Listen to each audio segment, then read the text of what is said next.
Hey Ace family, it's your main man Kyle over here. Today we're at 11110 Lee Highway in Fairfax, Virginia. Today I'm going to talk to you guys about the Riccar Central Vac. It is a central vac system for your home that reaches up to about 6,000 square feet.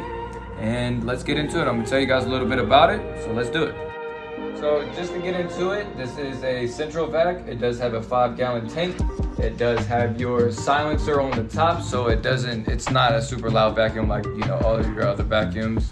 However, it does have the max suction compared to your other regular vacuums. So what I'm going to do, you have your suction meter right here, and this reads inches of water. So we're going to hook this up and see what it reads.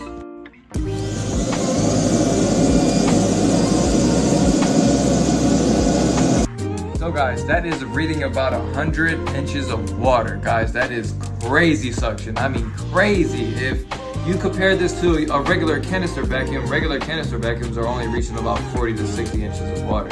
So that should tell you guys a lot. So guys, we are here till 6 today. Stop in, give us a call, 703-997-9292, or check us out at AceVacuums.com. Thank you and have a good day.